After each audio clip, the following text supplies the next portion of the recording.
समाज का डर कहीं ना कहीं जनक को बहुत ज्यादा परेशान कर देती है, लेकिन अनिरुद्ध की कसम वादों के कारण वो वापस लौट करके घर भी आती है, जिसको देखने के बाद में ना घर वालों के पैरों में जमीन खिसक जाती है। लेकिन ये सुहाग रात का जो भी माहौल बनता है ना गुडलो, ये सच में मजेदार भी हो जाती है, क्योंकि जब अब अनिरुद्ध की तबीयत और ज्यादा खराब हो रही होती है तो ये पुलिस वाले से मदद मांगते हैं दवा लाने के लिए। लेकिन पुलिस वाले मदद पहले तो नहीं करते, लेकिन बाद में ना चाहते हुए मजबूरी में इसे लेकर के एक मेडिकल स्टोर पे जाते हैं, जहां से दवा लेकर के डायरेक्ट ये अनिरुद्ध के पास जाते हैं। वहां वो दवा खिलाना भी चाहती है तो ये खाना नहीं चाहता, ये पहले उसे प्रॉमिस करवाना चाहता है कि तुम मुझसे वादा करो कि जब यहाँ एग्जाम खत्म हो जाएगा तो तुम मेरे साथ कोलकाता चलोगे, तुम उस रूम उस घर में नहीं बल्कि कहीं और रहोगे, लेकिन तुम मेरे आंखों के सामने रहोगे। अब इसे समझ में नहीं आता कि आखिर ये ऐसा क्यों करेगी, समाज क्या सोचेगा कि आपकी शादी कहीं और हो रही है और मैं आपके साथ रह रही हूँ, ये बहुत गलत है। ये बोलता है कि समाज का डर नहीं है मुझे, मैं अपनी जान दे दूंगा अगर तुम नहीं चली तो। क्या तुम्हें मेरी जान से ज्यादा समाज की चिंता है?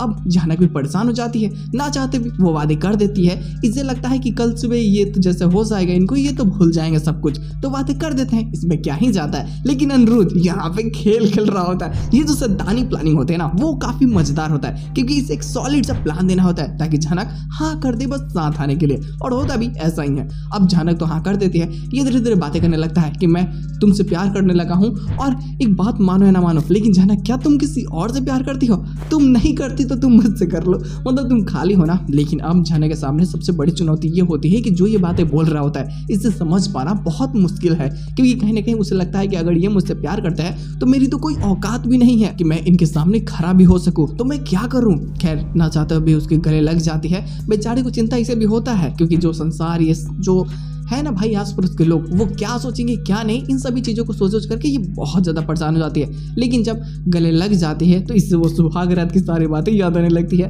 कि शादी तो हुई थी, भले ही सुहाग रात नहीं हुआ, लेकिन एक दिन की शादी, उस दिन ये पति पत्नी तो थे ना, तो वो सारी बातें याद कर करके ये भी परेशान होती है। सुहाग रात में क्या होता है कि अनिरुद्ध जब आता है तो माहौल थोड़ा बन जाता है, लेकिन ये अपने दिल की फीलिंग को बताता है कि देखो हमारी शादी जिस दिन हुई थी उस दिन से ही मैं तुमसे प्यार करने लगा था। जिस दिन मैं तुमसे पहले बार मिला, मैं उस दिन से अपना दिल तुम्हें हार बैठा था। अचानक आई लव यू, मैं तुमसे बहुत ज़्यादा प्यार करता हूँ। फिर क्या इधर उधर की बातें और फिर नज़र से नज़रें, पता नहीं क्यों, लेकिन भाई मुझे शर्म आ रही थी। आज पहली बार था कि जो को देखने के बाद कि तुम समझ सकते हो ना वो जो माहौल बन रहा था।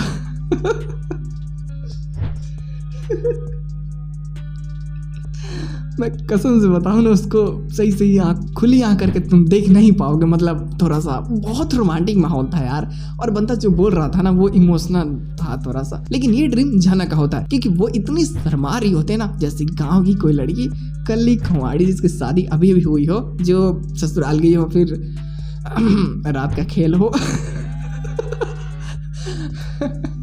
मतलब रात का कोई प्रोग्राम हो तो वहाँ का जैसा माहौल होता होगा, अब देखो मुझे नहीं पता कैसा माहौल होता है, जैसा भी होता होगा वैसा ही माहौल एग्जैक्ट यहाँ पे भी होता है। अब इसको किस भी करता है, और जैसे कि भाई इसका पूरा बॉडी बुखार से तप रहा होता है, तो मन में तो चल रहा होता है कि जानक एक काम करो, गर्म से एक पप्पी दे, तो ठंड लग रही है, शायद मेरी बॉडी में थोड़ी सी गर्मी आ जाए। वो मूवी में तुमने देखा है ना कि जिसमें पप्पी मांग करके गुंडों से हीरो लड़ता है, वैसा माहौल थोड़ा थोड़ा बनता है। लेकिन फिर यार जानक अपने फीलिंग्स को पकड़ करके रख लेती है कि नहीं नहीं नहीं, ये मैं क्या सोच रही हूँ, अगर मैं ऐसा सोचती रही तो फिर तो मैं तो अपनी नजर में ही गिर जाऊंगी, मतलब मैं क्या करूँ, मुझे समझ नहीं आ रहा भाई। और सच बात यह है कि ऐसा लड़का इसे मिल भी नहीं सकता जैसा वादा कर चुकी है। अब देखो पसीने से तो मैं पूरा भीग गया। तो जो वादा वो कर चुकी है तो अब उसे निभाने की बारी होती है। ठीक है, घर चली जाती है जहाँ घर वाले पूरी खुशियां मना रहे होते हैं कि आज अनिरुद्ध का स्वागत होगा।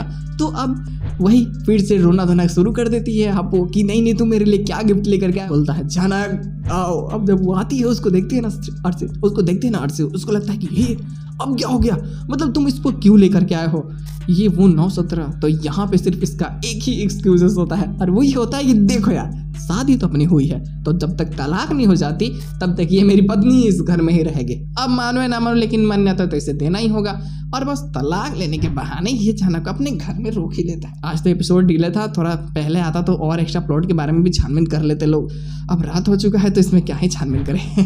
तो गुरु लोग कल सुबह बातें होगी। खैर इसके साथ एपिसोड की एंडिंग कर दी जाती है। कल का एपिसोड मिस मत करना, क्योंकि कल का एपिसोड इंपॉर्टेंट है। तो क्या बवाल होने वाला है, तुम्हें कुछ अगर एक्स्ट्रा चीजें लगता है तो प्लीज बताना कमेंट करके। फिलहाल के लिए बस इतना ही।